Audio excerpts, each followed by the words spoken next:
Well, hi there. This is a rat. And this is a rat. Of course, if both of those are actually rats, then so is this. And so are all of these. So it's probably just the case that kangaroo rats are not true rats. But if all of these are mice, then so are these. So let's start with things that are definitely mice. I mean, mice of the family Muridae, the true mice. The name Muridae comes from the Latin mus, meaning mouse. So if there is one family of mice on this planet, it's this one. Obviously, it contains the genus Mus, the truest of the true mice. Of course, even the subfamily of the true mice that contains the truest of the true mice, Muridae, also contains, well, gerbils and a whole bunch of things called rats, including the truest of the true rats, the genus Rattus. So rats, at least true rats, are mice. True mice, though not the truest of the true mice. And rats, as we will discover, are pretty much any rodent that you feel like calling a rat. But even true rats are mice, as are gerbils.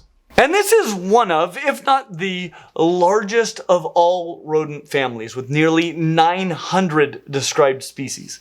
And somewhat surprisingly, with those 900 species, there are no murids, no true mice, native to the Americas. They're native to Africa, Asia, Europe, and Australia, but are only introduced to the Americas. They're generally rather small, with the smallest, the African pygmy mouse, only reaching about 8 centimeters, with half of that just being tail. Though the northern Luzon giant cloud rat gets over 3/4 of a meter long and weighs over 2.5 kilos. That's considerably larger than a ferret or even some dogs. They're more than 200 times the size of a pygmy mouse. But let's be honest, they're still pretty small. Just enormous for a mouse. But if you had to fight the largest member of some mammalian clade in the Colosseum, and they wheeled in a giant cloud rat, you'd breathe out a pretty big sigh of relief. Just be thankful it wasn't a lagomorph. Oh, that's no ordinary rabbit. That's the most foul, cruel, and bad-tempered rodent you ever set eyes on. Though rabbits, well, they're not rodents. He's got huge, sharp... he can leap about... Look at the bones! Okay, let's.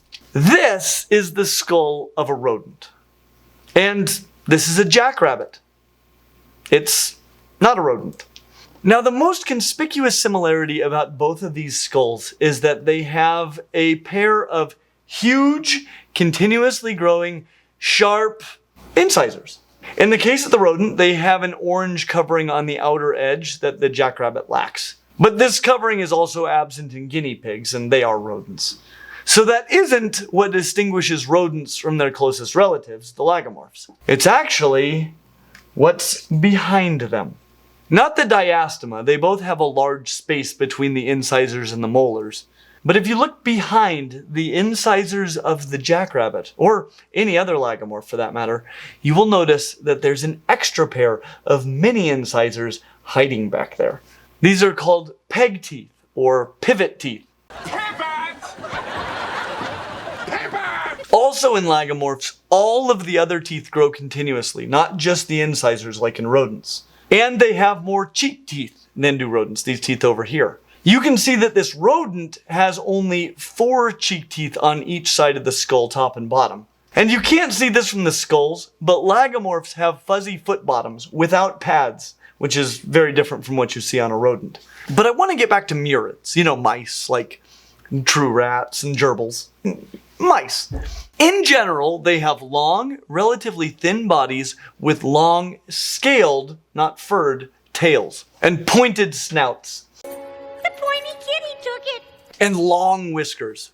Though there are exceptions to basically all of those rules. They have typical rodent dentition. On each side of the skull, they have 1 incisor, no canines or premolars, just a big diastema, and then 1 to 3 molars. So even fewer molars than this rodent, and way fewer than the lagomorph. But a while back, I saw a video about a rat that people train to find landmines. The African giant pouched rat. As someone who loves rats, and I do love rats, this was pretty much the greatest thing I had ever seen.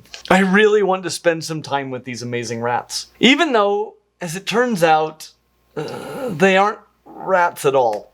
At least, they aren't true rats, or even close relatives of true rats. They aren't even true mice.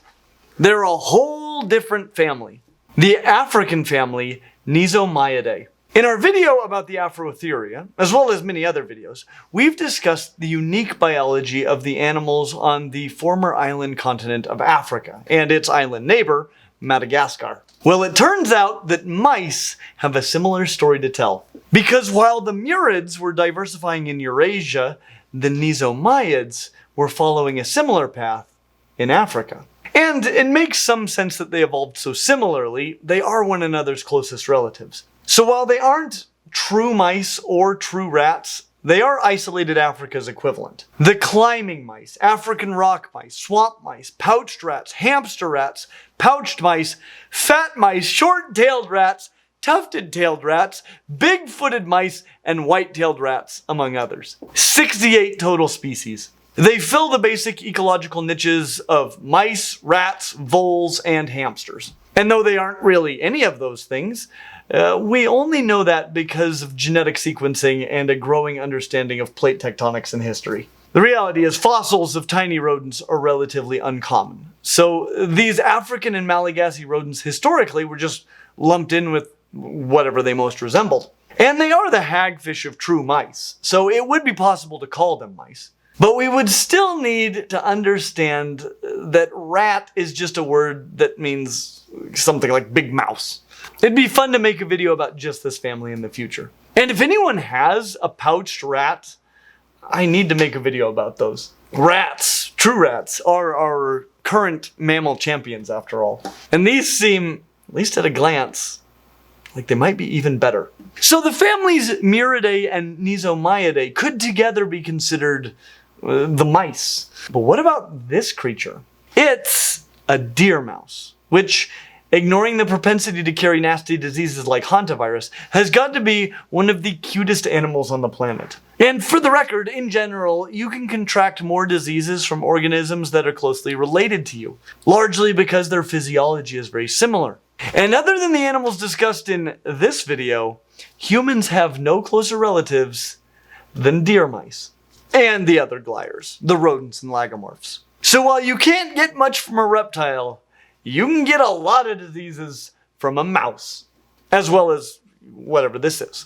Because deer mice are not in the families Muridae or Nisomyidae. They aren't even from the right side of the planet to be from either of those families, because they are from the Americas. And nothing else that we have discussed so far has been native to the Americas. And though this family, the family Chrysetidae, originated in Eurasia, it is the only group that we have discussed so far to have made its way to the Americas without human assistance. And with nearly 900 species, it is in contention with the Muridae for being the largest family of rodents, and indeed mammals, in the world.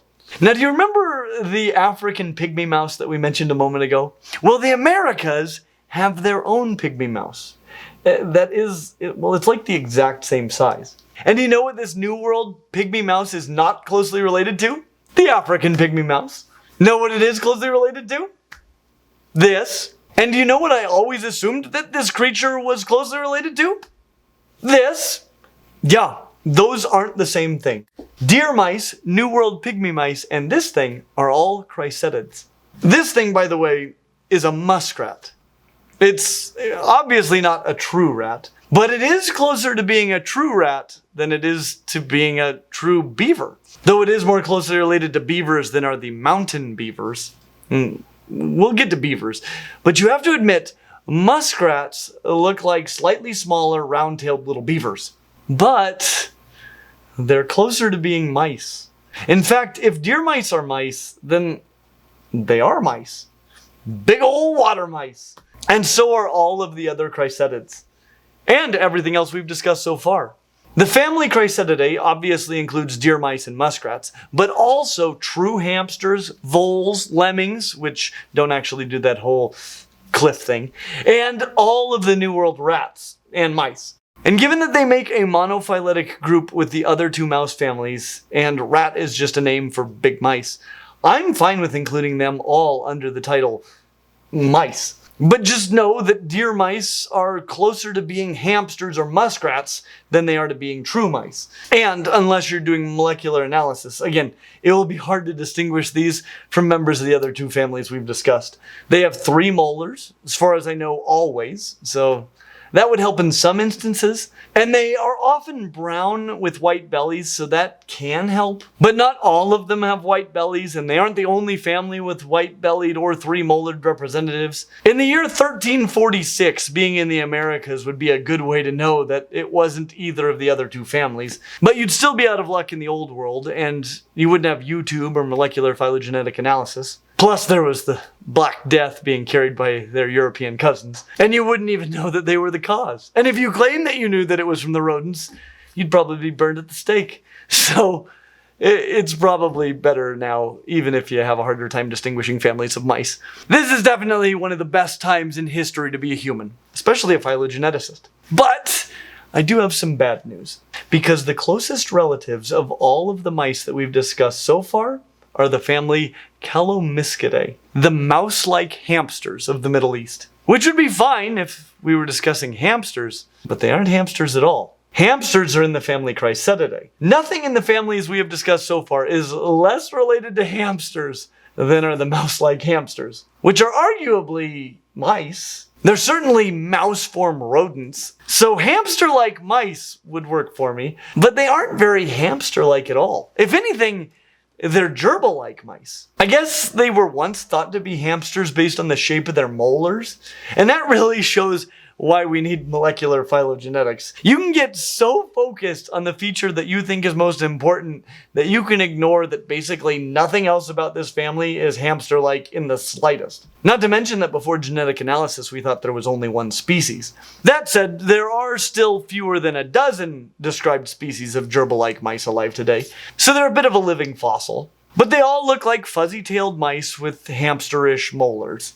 And these 4 families together make up the clade Eumuroida, meaning true mice. So what we've discussed so far all fall into the clade true mice. And while the genus Mus might be the truest of the true mice, everything from gerbils to hamsters to true rats to a whole bunch of other things that we call rats to muskrats and mouse-like hamsters, which certifiably are not hamsters, but all of these things are true mice. But what about these? Or these? These are not part of the Eumuroida, but they are still part of the superfamily Muroidea, and that means mice. So while they aren't part of the genus Mus, the true mice, or the Eumuroida, which literally means true mice, we have at least 2 more families of mice, at least.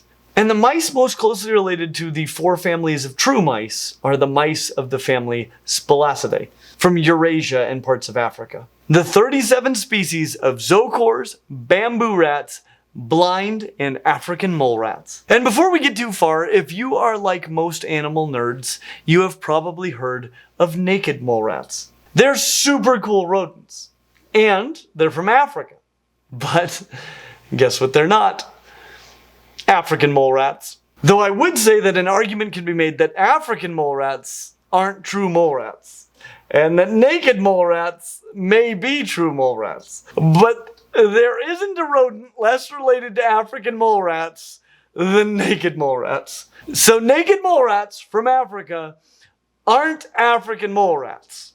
They aren't true rats. And while rat to this point generally means large mouse, they aren't that either. Though they are almost certainly the strangest of all mammals. So we will get to them, but not right now. Spalacids, unlike naked mole rats, are mice, though admittedly not true mice. They are primarily fossorial, meaning subterranean mice. And while we're on the subject of upsetting things, I told you that this group includes zoochores, bamboo rats, blind mole rats, and African mole rats. And one of these 4 groups digs with big front legs like a mole. Guess which one?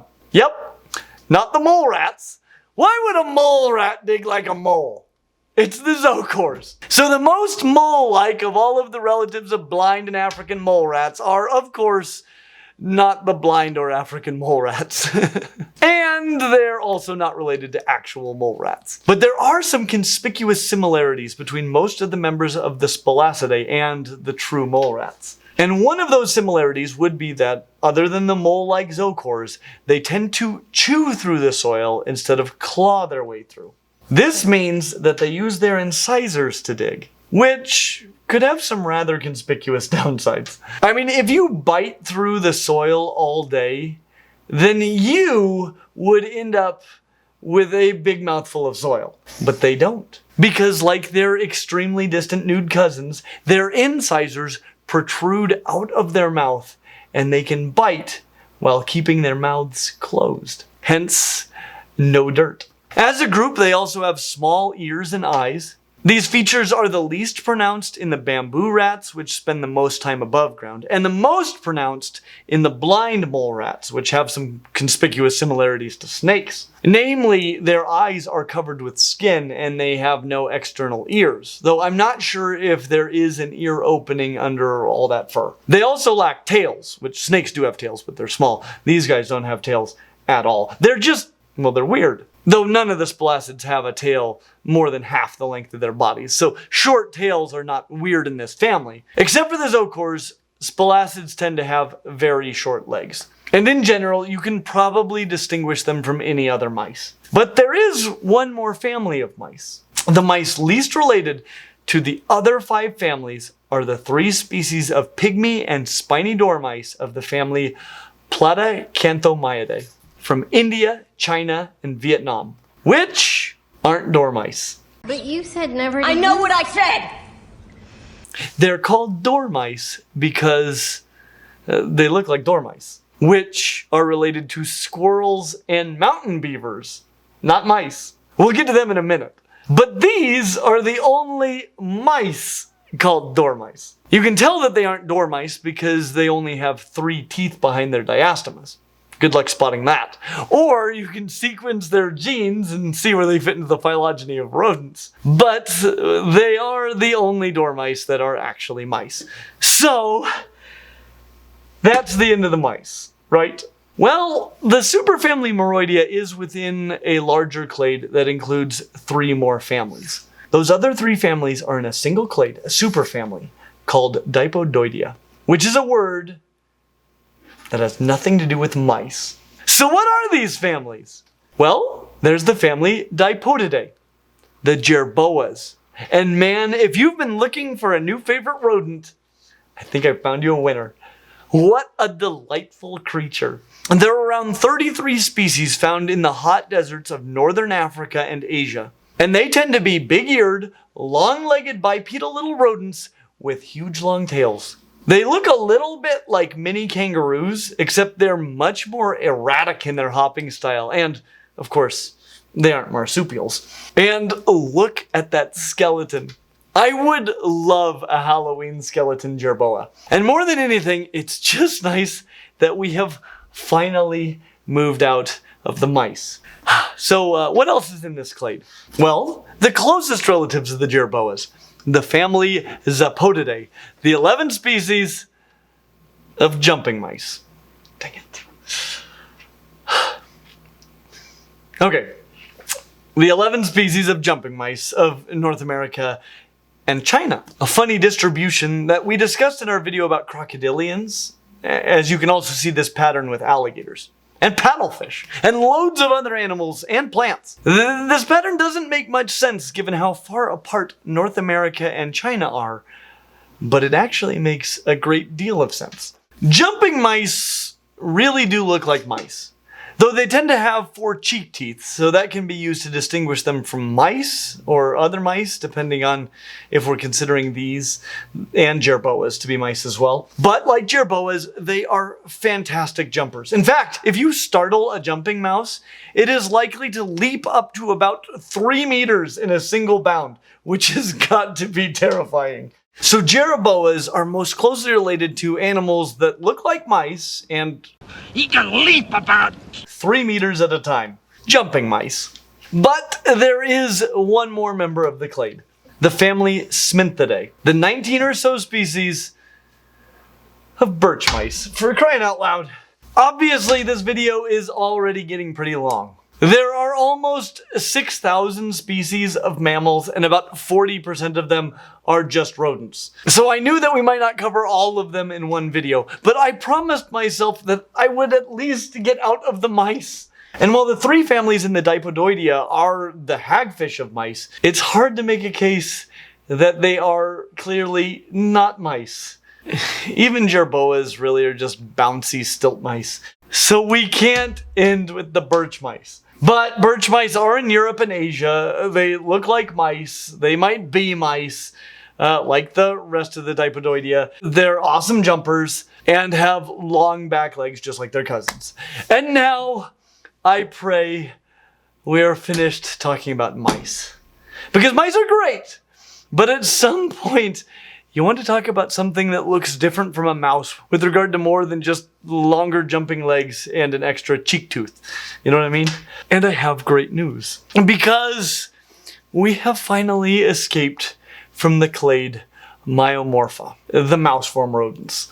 And now we're moving into the clade most closely related to the mouse-form rodents, the Castorimorpha. And as someone who speaks Spanish fairly well, I know that this means beaver-form rodents. And while we did run into at least one mouse that looked a heck of a lot like a beaver, I like to believe that we are finally in the clear. And of the three families of beaver-form rodents, the family least related to the other two is the family Castoridae, the beavers. So beavers are the hagfish of beaver-form rodents. A bit reminiscent of the caniforms, don't you think? Today, there are only 2 species of beavers, though there used to be giant beavers, and even modern beavers are pretty darn huge. They have webbed feet and scaly tails and overall look like muskrats. Giant, flat-tailed muskrats, with 4 or 5 top cheek teeth and 4 on the bottom. They are notorious for building water houses out of logs and sticks, and for cutting those trees down themselves with their giant incisors. But that paddle tail is really what gives them away. Though that wouldn't help you if you just found a skeleton, because the skeleton looks like an ROUS skeleton. Like the biggest mouse you ever saw. But I don't want to talk about mice. Let's instead talk about the 2 families most closely related to beavers, Geomyidae and Heteromyidae. The pocket gophers and the kangaroo rats and kangaroo mice. Are you kidding me? Are beavers just giant paddle-tailed water mice? Okay, so pocket gophers, the family Geomyidae. There are about 40 species in North and Central America. These are true gophers, though there are some squirrels that are often called gophers, so you can say pocket gophers if you want to be clear which ones you're referring to.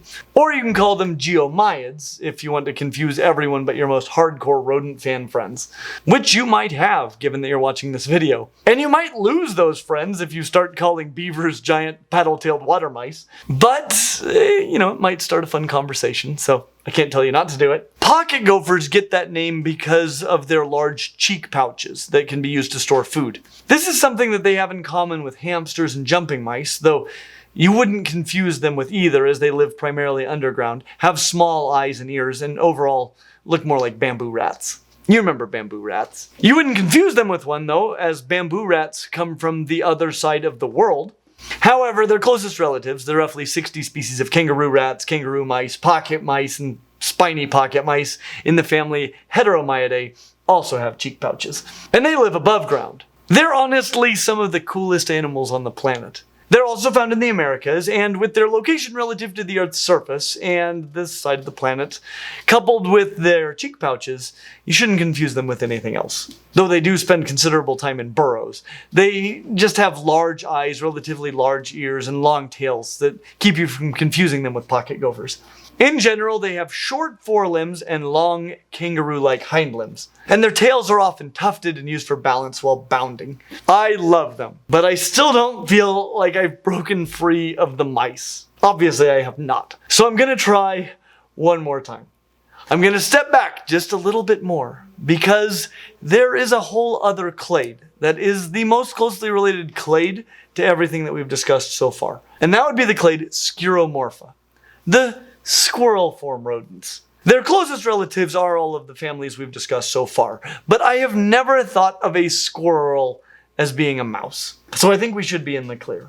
Unless, of course, you were paying attention earlier in this video, in which case you will be filled with existential dread. So, squirrel-form rodents. There are 3 families, and one of the 3 families are the squirrels. Squirrels aren't even the hagfish of squirrel-form rodents. And they're such a cool family that they're gonna need their own video so that we can dive even deeper. Because I have loved squirrels, especially flying squirrels and chipmunks, for as long as I can remember. I had a whole wall of chipmunk pictures growing up.